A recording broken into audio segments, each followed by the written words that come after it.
Buenas tardes, tengan todos ustedes, pueblo de Venezuela.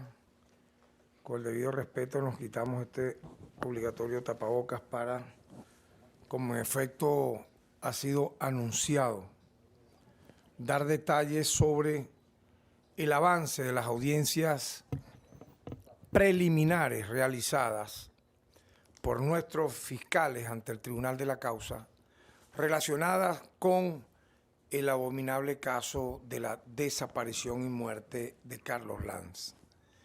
En tal sentido, quiero informar que desde el día miércoles, jueves, y en este momento, ahora en que estoy saliendo en vivo para informar a ustedes sobre estos detalles, se han venido desarrollando de manera progresiva las audiencias preliminares que están concluyendo con acusaciones y condenas definitivamente firmes en relación a los previamente imputados y ahora acusados en el caso Carlos Lanz.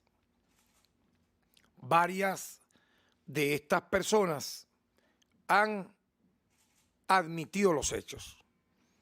Es la oportunidad de admitir los hechos en la audiencia preliminar, como todos sabemos, según el sistema garantista que ofrece nuestra Constitución y las leyes de la República Bolivariana de Venezuela.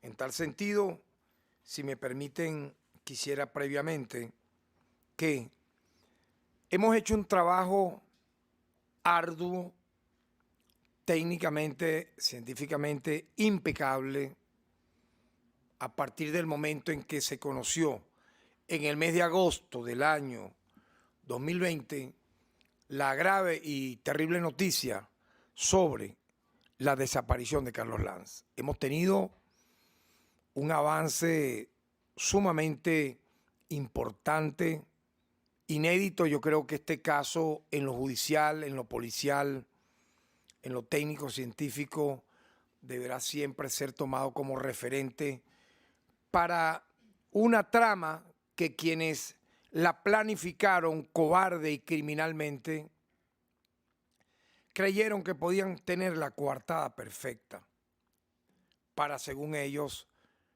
concluir en un crimen perfecto, pero se les cayó toda la mascarada, todo el teatro bufo que durante 2 largos años, donde este Ministerio Público, calculen ustedes, evacuó, accionó, promovió más de 400 diligencias. Imaginémoslo de lo que estamos hablando, que obviamente dichas diligencias, para dar solamente una muy brevísima detalle de lo que pudieran haber sido, son, entre otras, desde las entrevistas a los posibles responsables investigados ya por este Ministerio Público y su entorno, inspecciones oculares, allanamientos, experticias telefónicas, experticias forenses. Al mismo tiempo de ocurrir todo esto, podemos nosotros en la segunda fase reflejar que a la par de las diligencias que se estaban haciendo y que señalé, comenzaron entonces las detenciones de varias personas, ya producto de la delación que hace Glenn Castellanos, comenzaron a aclarar este panorama. Y a partir de ahí, obviamente, entonces, las audiencias de presentación, que obviamente también algunas eran simultáneamente, posteriormente, de audiencias de delación, porque delataron en esa segunda fase los previamente investigados e imputados Maggie Kumare y Glenn Castellanos.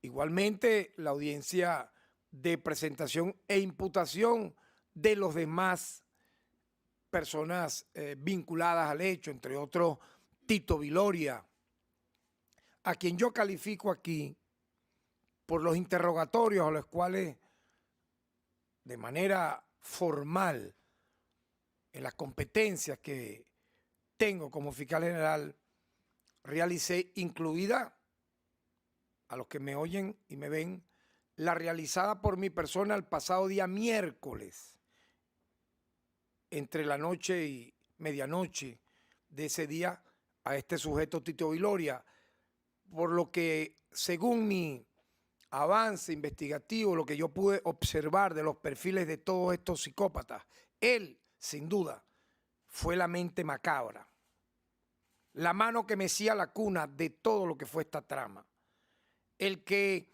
dio los aportes, vamos a decir de carácter teórico, para inicialmente referir que a Carlos Lanz, porque él incluso hasta el último momento, obviamente, hasta hace poco que prácticamente aceptó y admitió los hechos, Tito Viloria. Pero hasta hace poco él refería nada más y nada menos, vean lo descabellado, que a Carlos Lanz se lo había llevado el Mossad israelí.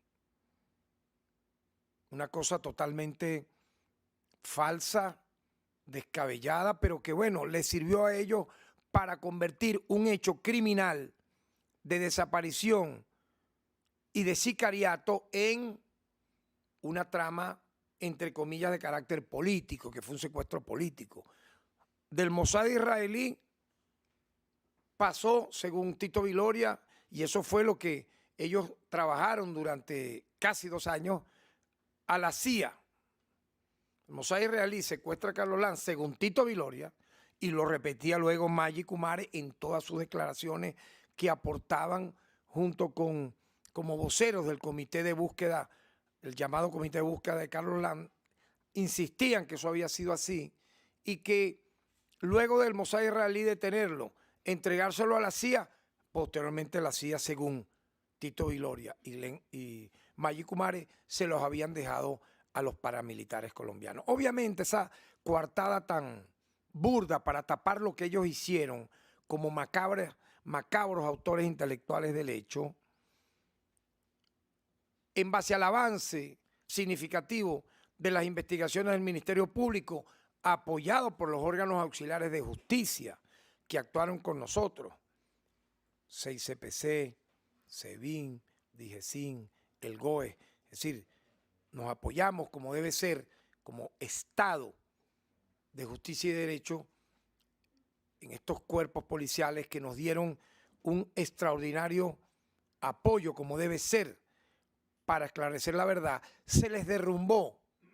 Y vean ustedes que ya al final, en la fase, vamos a decir así, en la etapa final de esa primera fase de investigación, ellos comenzaron a decir, tanto Maggi Kumare como Tito Viloria, pero Maggi más, que era la que fungía de vocera, que era ya una desaparición forzada, presuntamente, y que atribuida al Estado venezolano, sin mostrar nunca pruebas, sin mostrar un solo elemento, sin mostrar un solo audio, sin mostrar una sola traza telefónica, sin mostrar absolutamente nada. Lanzaron esa premisa para, sin lugar a dudas, distraer su responsabilidad, pero al mismo tiempo afectar y dañar al Estado venezolano. No olvidemos eso. Afectar al gobierno, al Ejecutivo, al sistema de justicia, porque la doctrina de los derechos humanos revela que si usted dice que presuntamente se realizó contra tal o cual una desaparición forzada, es porque usted tiene elementos de cuál cuerpo policial lo hizo o cuál agente del Estado, sea civil o militar o policial, lo haya hecho. Pero ellos nunca dijeron absolutamente nada sobre eso. Pero imagínense, dejaron colar eso en el imaginario popular. Cada 15 días lanzaban un tuitazo por la aparición de Carlos Lanz, secuestro político, y buscando, sin lugar a dudas, crear un clima no solo nacional, sino internacional, para encubrir el hecho, distraer la responsabilidad de los verdaderos autores, que son estos que voy a señalar, que admitieron los hechos, no hay duda de ello, y que, obviamente, con todos los elementos de convicción que nosotros fuimos manejando, esa falsa premisa se cayó a pedazos y paramos a tiempo inclusive que estos, vamos a decir así, psicópatas que tuvieron en su momento inclusive el apoyo de abogados que se prestaron para esta patraña y que en una reunión con fiscales nuestros amenazaron sin pruebas, de la manera más cobarde y criminal y delictiva, de llevar al Estado venezolano a la CPI por el caso Carlos Lam, porque era una desaparición forzada, sin pruebas, sin mostrar un solo elemento, como hacen los que montan los montajes y los falsos positivos para perjudicar a la nación venezolana y a nuestro pueblo. Nunca pudieron haberlo hecho porque nunca tuvieron un solo elemento. Así no se puede tampoco litigar, así no se puede debatir políticamente en este país. Yo creo que esa es otra escuela, otro ejemplo que nos dio el caso Carlos Lam, de cómo se utiliza hechos criminales delictivos cometidos por psicópatas, enfermos, personas, bueno, que obviamente se alejaron del camino del bien, como hacen los delincuentes, para preferir el del mal, utilizan hechos de delitos comunes para, entre comillas, convertirlos y salvarse en presuntas tramas políticas, que no tienen para nada ningún viso de trama política. Es lo que a veces vemos como, por ejemplo, delincuentes y capos de la mafia de la corrupción petrolera, como Ramírez pretende hacer. Un hombre que defalcó PDVSA, que la destruyó, con sus secuaces, que son ya casi 200 detenidos, delatados en tribunales por gente que trabajó cercana a él, señalándolo a él y a su familia, sobre todo a su cuñado, Baldo Sansón, de gran corrupto mafioso. Ah, no, pero entonces él, vean, un delito atroz como ese de corrupción, quiso lavarlo, maquillarlo como una trama política de que lo están persiguiendo. No, te tienes que entregar por ladrón, por corrupto. Entonces, con los asesinos de Carlos Lam, vean ustedes cómo actúan estas personas. Hilaron la misma coartada, convertir un acto criminal de asesinato, de previa secuestro y desaparición, quisieron convertirlo en un hecho político, pero no pudieron, porque la verdad, como dije, siempre sale a flote, y es lo que quiero demostrar ya en la fase decisiva de las audiencias que se están desarrollando hoy. Es la tercera. La primera fue el miércoles pasado, el jueves, hoy es la tercera. Las audiencias preliminares, donde el Ministerio Público, los investigados, los ha acusado, a otros obviamente que tuvieron una participación, apenas dos, luego de la investigación, y eso demuestra que hubo una investigación. Oigan bien, cuando el Ministerio Público acusa y priva de libertad, o acusa y otorga, en el caso que corresponda, a personas que pudieron haber sido encubridores, una medida cautelar, o en el caso de apenas dos sobreseídos que previamente fueron investigados, ¿qué determina esto? Bueno, que hubo una investigación, que hubo una discriminación, que hubo un desglose de quienes tuvieron las principales responsabilidades, y en base a nuestro Código Orgánico Procesal Penal, Constitución y Ley, pudieran haber sido objeto de privativas o cautelares o sobreseimientos. Eso es algo sumamente importante que tenemos que felicitar, porque yo califico todas estas audiencias realizadas como una victoria judicial del Estado venezolano, y así va a quedar registrado. Una victoria judicial, una victoria jurídica y también política y moral del Estado venezolano, porque con esto, estas audiencias que se están realizando durante estos días y la que hoy está en marcha, se desenmascaró, se desmontó, se desdibujó, y al mismo tiempo quedaron totalmente al descubierto quienes quisieron patrocinar, luego de haber cometido tan abominable crimen, convertir esto en una presunta y supuesta desaparición forzada para darle un viso político. En tal sentido, quiero destacar que luego que fue reportada la desaparición de Carlos Lam el pasado 9 de agosto del año 2020, desde las primeras horas, como dije, se hicieron entrevistas. ¿A quién? Círculo familiar, vecinos, equipo de trabajo, amigos y compañeros de ideal, entre otras personas cercanas. Se realizaron las experticias forenses e inspecciones técnicas que determinaron que no hubo un acto violento. Siempre esa fue nuestra posición. Recuerden toda la rueda de prensa que dimos en su momento. Decíamos que no hubo un acto violento en la salida del profesor de su casa en Maracay. Y caía el comité esto a casi acribillarnos. ¿Por qué se dice que no fue una salida con un acto violento? Porque no la hubo nunca. Claro, la idea era decir que fue sacado a tiro, que llegó un grupo de encapuchados, el Mossad, la CIA, los paramilitares y luego agentes presuntamente del Estado y se lo llevaron a la fuerza, como ocurre en este tipo de detenciones. Pero no hubo. No hubo un acto de violento en la salida del profesor de su casa en Maracay. Se realizaron análisis de telefonía y se revisaron movimientos migratorios. Posteriormente se solicitó una alerta amarilla para que se nos informara si se encontraba en otro país. Todo eso fue parte del trabajo en la primera fase.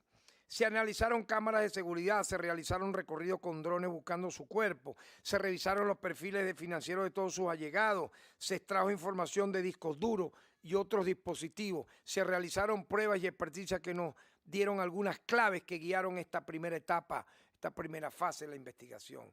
Como dijimos en su momento, algunas experticias nos dieron indicios de que el entorno cercano, oigan bien y no lo olviden, el entorno cercano de Carlos Lam mentía u ocultaba información. Eso siempre lo tuvimos claro, a través del polígrafo, a través de las entrevistas con psiquiatras que dispusimos para ello, a través de las entrevistas de nuestros fiscales, quedó claro que mentían o ocultaban información. Ahora bien, hubo una segunda fase de la investigación, ocurrida a finales de abril ya de este año 2022. Se dio un reimpulso a la investigación. Se realizó una mesa técnica de altísimo nivel, donde nos reunimos acá en la sede del Ministerio Público con el propio ministro Ceballos, su equipo, nuestros fiscales nacionales, órganos auxiliares que también acompañaron, aparte del GOE, 6CPC, con su director, SEBIN, DIGESIN, etcétera. Y obviamente a partir de ese relanzamiento de esta investigación donde dispusimos de, vamos a colocarlo o decirlo así, líneas telefónicas para que se nos informara sobre este evento, cosa que puso muy nervioso a los investigados, porque el propio Glenn Castellano nos dice que cuando él delata, nos dice que a partir de ese momento cundió el pánico en esos presuntos y ya condenados responsables, porque ya están condenados, como voy a explicar, tanto Glenn Castellano como Maggie Kumare, y otros lo serán ahora en el transcurso de esta audiencia preliminar que está ocurriendo a partir de las casi 3 de la tarde. Efectivamente, cundió el pánico porque el avance que comenzamos a dar, lo reveló en su delación Glenn Castellano. Ellos decían, oye, ahora sí se nos está complicando todo. ¿Por qué? Bueno, comenzaron nuevas entrevistas ya con otra perspectiva de lo que estábamos recabando. Una detención que fue clave, la detención de Marjorie, la doméstica de la familia Carlos Lam, que encontrándose viviendo toda una vida con ellos, 20 años casi, en su residencia de Maracaibo, a donde ellos iban cuando vivieron en Bolívar, que Carlos Lam fue designado gerente de Alcázar, etcétera. Ella de pronto desaparece de Aragua y se muda a Menegrande, Estado Zulia. Ese movimiento sospechoso nos llevó a detenerla y allí comienza a aclararse todo el panorama porque ella nos lleva a Glenn Castellano, refiriéndonos que es la mano derecha de Maggie Kumare para sus tramas extramaritales que ella siempre ocultó porque se presentaba como la mejor ama de casa, la mejor esposa, cuando efectivamente tenía relaciones extramaritales con alguien a quien le revisamos su expediente. Tenía 3 entradas a cárceles con previas condenas de tribunales de justicia. Por atraco a banco estuvo preso en Puente Ayala. Por delitos vinculados a robo de vehículos y mafias vinculadas a ello, estuvo preso en Tocorón.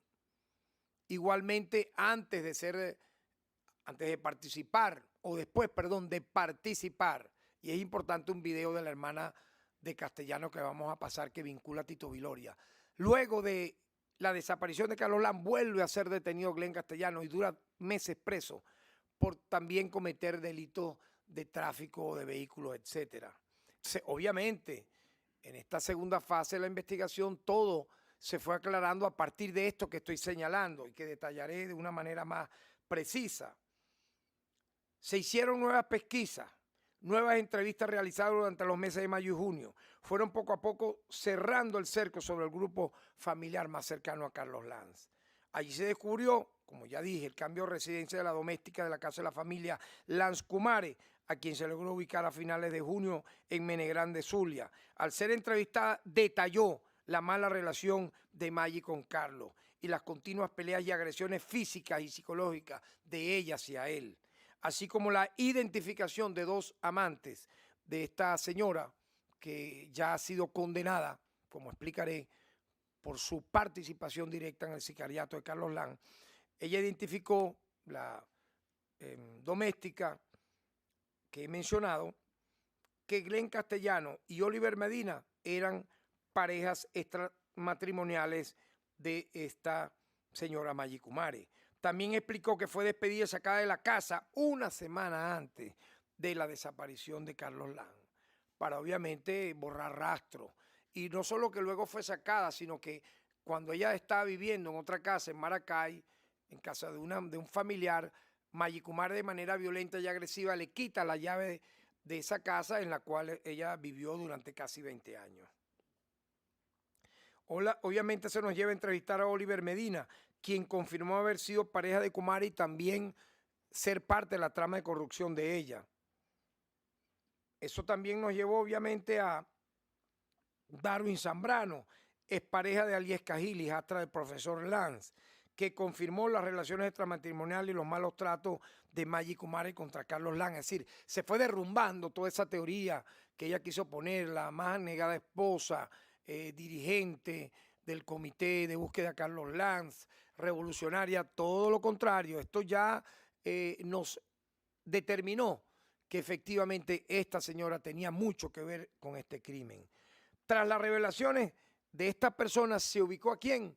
A Glenn Castellano, que se convierte en el delator fundamental de toda esta trama, quien al ser interrogado por nosotros, si mal no recuerdo, durante 3 días, 6, 5, 6 y 7 de julio de este mes, él terminó finalmente, en base a los interrogatorios que personalmente le hice, confesando y al mismo tiempo presentado en la audiencia correspondiente para ser imputado, delató. Y eso está ahí en los expedientes del caso. Delató y nos llevó entonces a aclarar aún más la situación, puesto que admitió no solo haber participado del asesinato de Carlos Lanz, sino que delata de manera total y directa a Maggie Kumare. Obviamente, luego de esa delación, ella fue detenida, llevada a la audiencia efectivamente de presentación para ser imputada, y el día jueves 7 de julio, como ya lo dije, se realiza la delación de Glenn Castellano ante el Tribunal Cuarto de Delitos vinculados a terrorismo y bandas criminales. Ante el juez, y eso consta, Castellano ratificó que fue contactado 3 meses antes del hecho por Maggie Kumare para desaparecer a Carlos Lanz, que recibió un pago de $8,000 para contratar a los sicarios que ejecutarían el secuestro y asesinato, que la persona encargada de sacar a Carlos Lanz de su casa fue Tito Viloria y que Lanz fue finalmente asesinado y su cuerpo desaparecido, porque la orden que le da Kumare a Glenn Castellano era que nunca apareciera el cuerpo de Carlos Lanz, no solamente que fuera asesinado, sino que nunca apareciera el cadáver.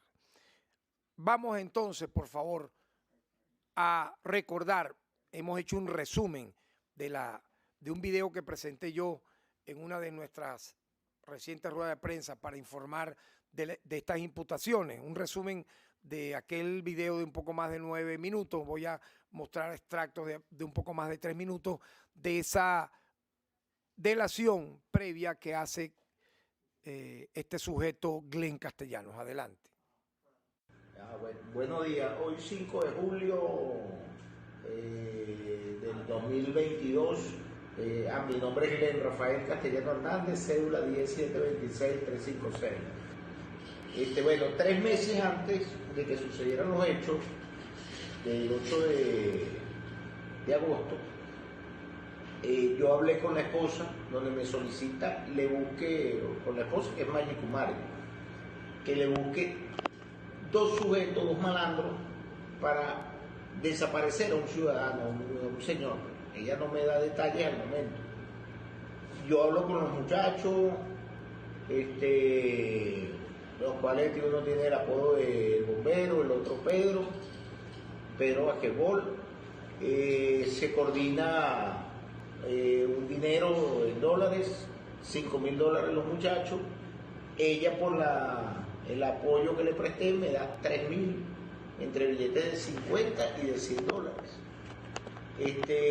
El día de los hechos, ella unos días antes entrega el dinero, un mes antes más o menos, no, 20 días antes, entrega el dinero, se le cancela a los muchachos, se monta la operación para el día sábado 8 de agosto, donde participa Tito Viloria, que lo invita a una reunión política en Mariara.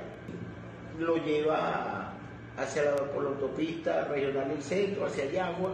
Es abordado por los 2 sujetos antes mencionados.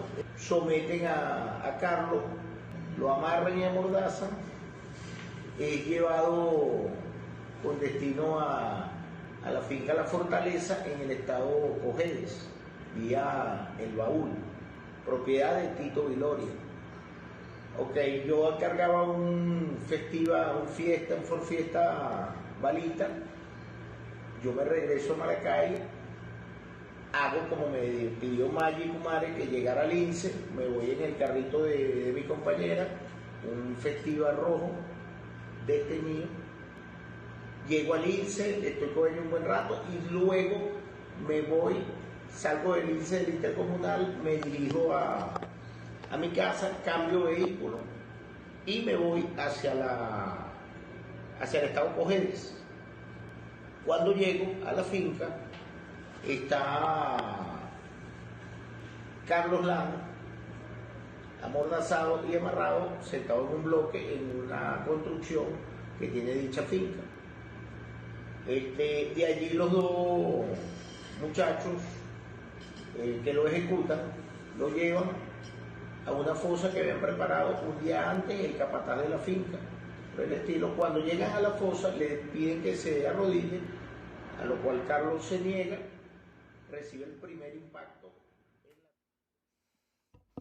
Bueno, efectivamente estábamos viendo esta parte de una de las 2 delaciones que hace este sujeto Glenn Castellano. Él hace 2 delaciones, esa fue una. Posteriormente a esa hace otra, con mayor aporte a esta que estamos viendo, que de manera fehaciente, determinante, nos llevan a este pequeño, vamos a decir así, monstruo del crimen, Maggie Kumare. En tal sentido, quiero destacar que a partir de esas 2 delaciones, esta fue una, la primera, luego vino otra, de Glenn Castellano, se realizaron los allanamientos de rigor y se procedió a entrevistar y detener ya a todos los investigados a partir de ahora. Se hace la audiencia de presentación. Una vez reunidos los elementos suficientes, los días 8 y 9 de julio, se realiza la audiencia de presentación en la cual fueron imputados otros 2 involucrados en el caso, los cuales quedaron privados de libertad. Voy a hacer un breve recuento de quiénes fueron. Maggie Kumare, Tito Viloria, Elis Becerra, José Pinto, Eli Pinto, Zaida Suárez, Darwin Zambrano, Oliver Medina, Marjorie Acevedo, Diego Tertoua, Ayesca Gil y Aviala Lanz. Obviamente que la detención de Maggie Kumare fue reveladora, importante, determinante, decisiva, porque yo debo recordar que posterior a la audiencia de presentación e imputación de la señora Kumare, ella solicita, le pide a los fiscales nacionales que llevan el caso que deseaba hablar conmigo personalmente para hacer una confesión y quería ella en lo personal transmitírmela.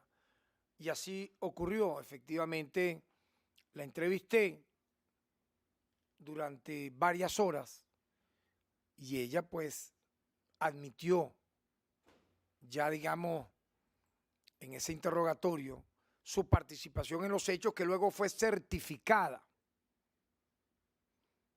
en la audiencia de delación respectiva y que quiero destacar fue reconfirmada el día de ayer, al igual que la de Glenn el día miércoles pasado, esa admisión de los hechos para finalmente quedar condenada ella y Glenn con sentencia definitivamente firme por su participación en este abominable crimen. Veamos un resumen de lo que en aquel momento, en un momento previo a la audiencia de delación, dijese Maggie Kumare. Adelante. Hoy, 10 de julio del 2022, exactamente a las 12:45 de la mañana, ante el Ministerio Público, vengo a declarar mi situación en relación a la desaparición de Carlos Lara. Efectivamente, 3 meses antes me contacto con Glenn Castellano Hernández, un delincuente confeso que estuvo preso en cárceles como Puente Ayala y Tocorón, pero que además mantiene relación con grupos delictivos, y le propuse una acción, el cual consistía en desaparecer a Carlos Lara. Glenn Castellano me pide un dinero, el cual le entregué. Y posteriormente, el 8 de agosto del 2020, nos vimos aproximadamente a las 10:30 de la mañana para él ratificarme que ya había desarrollado la acción, utilizando como coartada la entrega de un libro. Paralelamente, nosotros creamos el Comité de Búsqueda de Carlos Lara, búsqueda y liberación de Carlos Lara, como coartada para hacer denuncia, involucrando a la CIA, al Mossad y al mismo Estado sobre la desaparición forzada y secuestro político. Pero el discurso poco a poco se fue desgastando, hasta llegar un momento que van depurando un conjunto de hipótesis y se perfila una mejor investigación y comienza a hacernos unos interrogatorios con elementos que no se habían hecho hasta ese momento, lo cual nos arroja acciones como, por ejemplo, una línea telefónica, dichos interrogatorios, como dije anteriormente, que nos comienzan a atemorizar porque sabemos que nos íbamos a ver descubiertos. Efectivamente, así fue. Y el Ministerio Público me aprende a Glenn Castellano y él devela todo lo que se hizo. Por lo tanto, yo asumo la responsabilidad de lo que me compete. Glenn Castellano se encargará de decir cómo lo hizo. Bueno, el cinismo en su máxima expresión. Pero todo eso forma parte de lo logrado por este Ministerio Público, en esta importantísima institución del Estado venezolano, garante, titular de la acción penal, que le ha mostrado al país y al mundo cómo nosotros en este país podemos, ante casos tan, yo lo llamé en su momento, bueno, mire, el cangrejo de la década, pero yo diría el cangrejo de varias décadas, de varias. Un caso que hicieron todo lo posible e imposible sus autores, utilizando, vean ustedes, ¿no?, de coartada, inmoral y antiética, una falsa motivación política para encubrir la monstruosidad de tamaño crimen, donde también está todo enredado, todo embarrado de graves delitos de corrupción que cometieron todos ellos, todos esos investigados, y por el cual inclusive decidieron desaparecer y matar a Carlos Lanz. En tal sentido, quiero destacar que en este momento, a partir de cuando comienza la fase de no solo de audiencia de imputación y la audiencia de presentación, yo diría que a partir de un tiempo previo, cuando lanzamos aquella mesa técnica en abril de este año y arranca con fuerza esa llamada por mí tercera fase de la investigación del proceso penal. Ahora, a partir del miércoles, jueves y viernes de esta semana, estamos observando, tocando la cuarta fase de esta investigación sobre este hecho tan macabro, repito, que conmocionó a la opinión pública nacional e internacional, porque la tomaron medios internacionales, entre otros recuerdo AP logró escribir sobre este tema cuando detuvimos a Kumare y a Glenn Castellanos y dieron detalles del hecho. Agencias internacionales de noticias como EFE, Reuters, BBC, imagínense, ya antes y durante estaban atentas a este hecho por esa direccionada connotación que pretendieron darle los criminales a que esto había sido un crimen supuestamente político, atribuible, falsa y muy malamente al Estado venezolano. En tal sentido, una vez que todos los imputados, implicados, quedan a la orden del Estado venezolano, las investigaciones continuaron. Ya dije que se hicieron aproximadamente, imagínense, más de 400 diligencias en las distintas etapas de este juicio.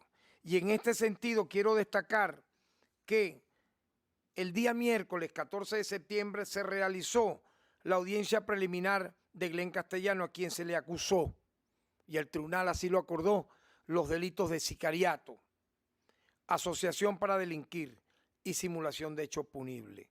Recordemos que él admitió y delató. En esta audiencia, Glenn Castellano decidió admitir los hechos, por lo cual fue condenado con privativa de libertad. Igualmente ayer, 15 de septiembre, fue realizada la audiencia preliminar de Maxiorizol Kumare, quien también admitió los hechos, siendo condenada igualmente con sentencia definitivamente firme. Importante todo esto, ¿no? Admitieron los hechos de manera clara, contundente, frente a fiscales, frente al juez, frente a la defensa, como efectivamente corresponde a un Estado social de justicia y derecho como el nuestro. Y esta persona obviamente aceptó haber cometido los delitos de sicariato, asociación para delinquir, corrupción y simulación de hecho punible. Recordemos que estaba en la trama de todos esos desafueros que hizo en el INSE. En el día de hoy se está desarrollando la presentación de los demás investigados e indiciados. Y quiero destacar en una parte la participación y la crucial responsabilidad de Tito Viloria en este abominable crimen. Un sujeto que se encubrió de ser supuestamente en su época dirigente sindical, en los años 80, se autoproclamó militante troquista y fue la mente macabra, a sangre fría, tal como lo pude observar en los interrogatorios, que ideó, él fue el autor intelectual de haber ideado todo eso, de que fue un secuestro político, de que estaba el Mossad, de que estaba la CIA, de que estaban los paramilitares colombianos, de que estaba el Estado venezolano, etcétera, para retrasar las investigaciones, obstaculizarlas y que esto se llevara al olvido y ellos, bueno, siguieran sus lides criminales como en efecto la estaban haciendo antes que fueran detenidos. Entonces yo quiero destacar un hecho importante. Sobre este caso, yo quiero mostrar un video que evidencia que Tito Viloria estuvo muy preocupado cuando Glenn Castellanos fue detenido por un caso de robo de vehículo posterior a haberse cometido el hecho de desaparición de Carlos Lanz, hecho que ocurre en agosto del año 2020. Posteriormente a eso, Glenn Castellanos fue detenido y procesado por el delito de robo de vehículos. O sea, un criminal ya reincidente de por vida, ¿no? En este caso, Glenn Castellanos. Él se mostró muy preocupado. Él decía que no conocía, no, yo no sé quién es ese malandro. Lo vi una vez. Bueno, aparecen no menos de 40 cruces de llamadas entre este sujeto, Glenn Castellanos, y Tito Viloria, antes del hecho, durante y posterior. Una experticia forense clave. Pero él se preocupa mucho y se asusta cuando lo detienen por ese robo de vehículo hace ya unos meses, porque de seguro él dijo, oye, detuvieron a Glenn Castellanos. Va a delatar, seguro va a hablar, será por el caso Carlos Lanz. Le preguntaba a la hermana, ¿por qué fue detenido? Insistía, muy acobardado. Cuando le refieren que era por el robo de un vehículo, él se calmó. Si tú no conoces a Carlos Lanz, perdón, si tú no conoces a Glenn Castellanos, no te hablas con él, ¿por qué aparecen las cruces de llamada? ¿Y por qué entonces te preocupó ir a su casa a ver por qué había sido detenido y preguntarle a los familiares? Era porque estabas comprometido con él en el crimen de Carlos Lanz. Veamos entonces el video de Tayana Castellanos, hermano de Glenn Castellanos, hablándonos sobre ese detalle clave. Bueno, mi nombre es Tayana Castellanos, soy hermana de Glenn Castellanos. Quiero dejarle esta información a usted, fiscal. Hace un año o 2 años, un año, Glenn estuvo detenido por la cuestión esta de la exclusión de pantalla y en la PTJ de Caña de Azúcar, en Maracay. En esa oportunidad, Tito Viloria y Zaida Suárez fueron a la casa a preguntar, estaban como muy preocupados y me insistían mucho que por qué estaba ahí, y hasta que yo le dije a ellos que era por la exclusión de pantalla, o sea, porque todavía aparecía en pantalla. Ellos ahí fue donde se quedaron tranquilos, pues, pero realmente estaban muy preocupados porque él estaba allí. Y desde allí más nunca aparecieron hasta que yo aclaré eso, pues que era solamente porque todavía estaba aparecía en la pantalla.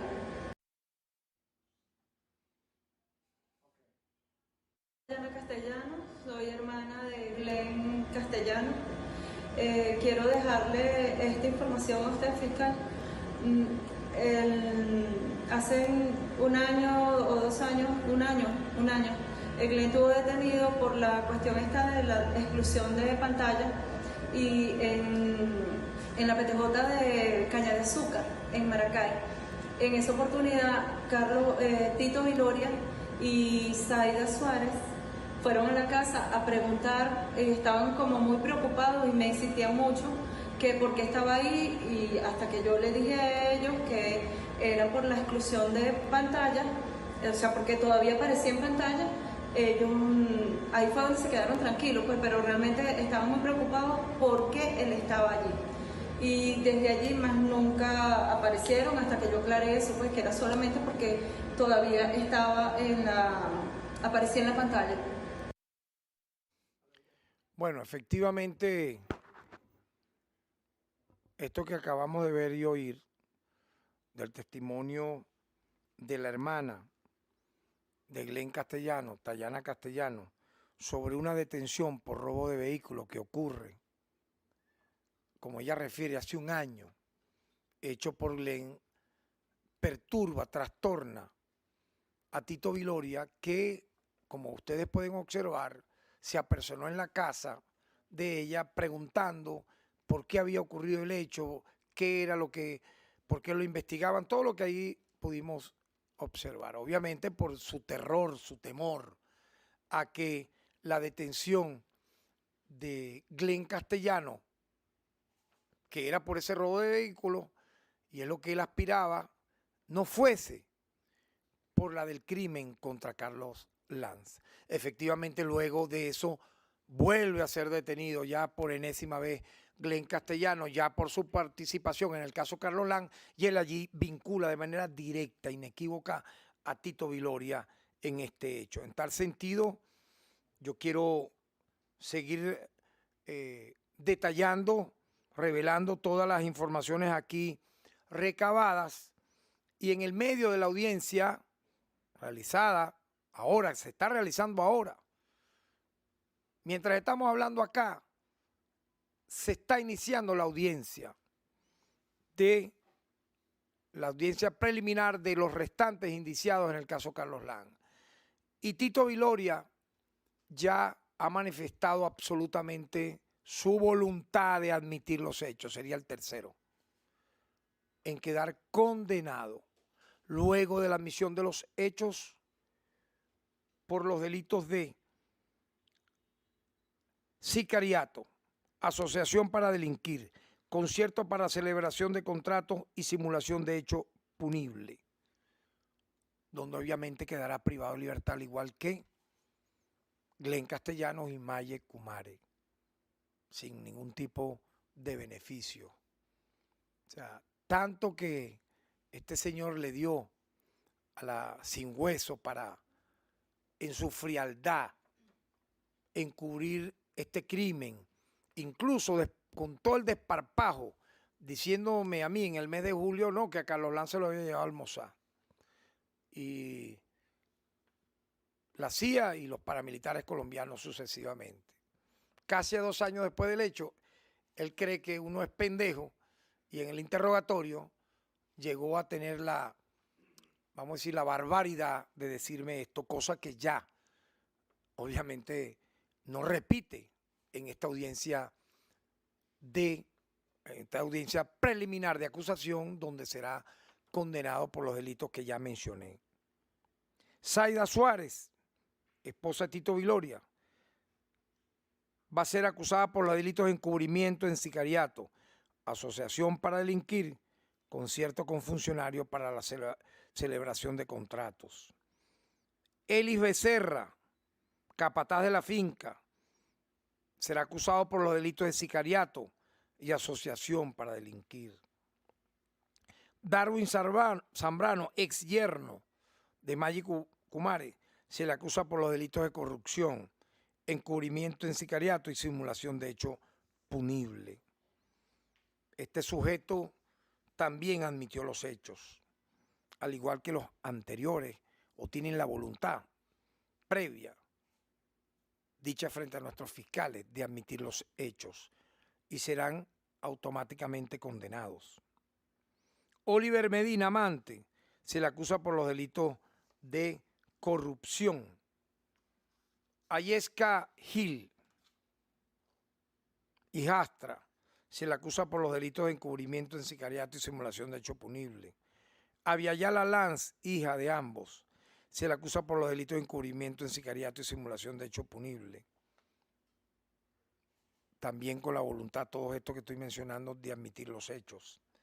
Diego Tertoa, amigo, en este caso de Darwin, se le acusa por los delitos de encubrimiento y simulación de hecho punible. Estos 8 imputados que he mencionado han manifestado su disposición de admitir los hechos por los cuales están siendo acusados, y quiero destacar que en medio de la investigación, y eso revela lo importante de una investigación seria, profesional, luego de haber transcurrido los tiempos que manda la ley, hemos determinado que en el caso de Eli Pinto y Marjorie Acevedo, en el caso de Marjorie Acevedo, la doméstica, se les va a solicitar el sobreseimiento definitivo de la causa, debido a que el Ministerio Público y los órganos auxiliares de justicia no encontraron evidencia que los implicara en este brutal asesinato, ni en los hechos, vamos a decir así, referenciales, en los cuales los demás han sido previamente judicializados. En conclusión, yo quiero destacar que esto ha sido un arduo trabajo ya de más de 2 años, porque si vemos el 8 de agosto del año 2020, ya estamos a mitad de septiembre del año 2022, un trabajo de más de 2 años que nos ha llevado a prácticamente esta victoria judicial del Estado venezolano, pero también, como dije, una victoria judicial, política y moral. La admisión de los hechos, vean lo importante, por parte de 7 implicados, entre ellos los autores intelectuales y principales, vamos a decir, cabezas de este crimen, Maggi Kumare, Glenn Castellano y Tito Viloria, ratifica, blinda la fortaleza de esta investigación realizada. Y obviamente las evidencias recabadas. Fue este caso un inmenso, vamos a decir así, un gigante reto, un desafío muy fuerte para nuestra institución, para todos nuestros, vamos a decir así, funcionarios junto conmigo directamente implicados en el esclarecimiento del hecho. Y estuvimos a la altura técnica y profesional que la patria nos reclamaba para esclarecer este crimen. En tal sentido, es un momento oportuno para felicitar a nuestros fiscales Reni Amundaraín, fiscal provisorio 94 Nacional, María José Torres, fiscal provisorio 46 Nacional, Junior Cárdenas, fiscal auxiliar interino 46 Nacional, Rubén Medina, fiscal auxiliar interino 94 Nacional, Nicola Coplione, fiscal auxiliar interino 94 Nacional, y Javier Ruiz, fiscal auxiliar interino 94 Nacional, junto a Carmen Julia Herrera, fiscal auxiliar 46 Nacional, quienes junto con todos nosotros, la unidad, muy importante destacar nuestra unidad de investigación penal, que también estuvo involucrada en este hecho. Felicito a los psiquiatras, a los expertos forenses, que se trasladaron a muchos sitios, Caracas, Cogede, Aragua, a diversas horas. Estuvimos largas horas de la madrugada, hasta varios días, prácticamente sin dormir, dedicados a esto, hasta lograr este resultado. Y quiero igualmente felicitar, sin lugar a dudas también, a todos los funcionarios policiales, militares, que junto conmigo avanzamos de manera firme en el esclarecimiento de este hecho. Referir que el jefe de Estado, presidente de la República, Nicolás Maduro, estuvo muy atento a cada una de los adelantos, de las investigaciones, de las coordinaciones, como debe corresponder y ser en un Estado democrático, donde debe privar el principio de cooperación entre poderes públicos. Porque este es un caso que escaló a ese nivel, como otros pues que hemos atendido obviamente también, que ameritaba la unidad y la fortaleza del Estado democrático venezolano para llegar a la verdad.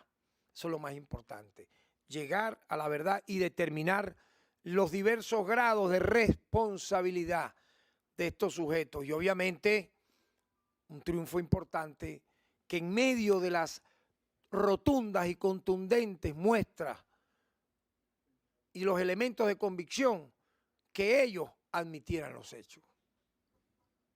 Eso fue muy importante, que ellos delataran, como efectivamente pasó. Así que el día de hoy, como bien dije, en el transcurso de esta tarde y horas de la noche terminará la tercera audiencia preliminar de acusación y condena de los implicados en el caso Carlos Lanz. Días posteriores, el Tribunal de Ejecución correspondiente ratificará todo esto que aquí hemos venido diciendo y quedará de forma formal y absoluta la condena y sentencia definitivamente firme de estos sujetos que dañaron y bañaron también de crimen, de sangre, el cuerpo indefenso de Carlos Lanz, a quien hoy le rendimos memoria. Muchas gracias y muy buenas tardes.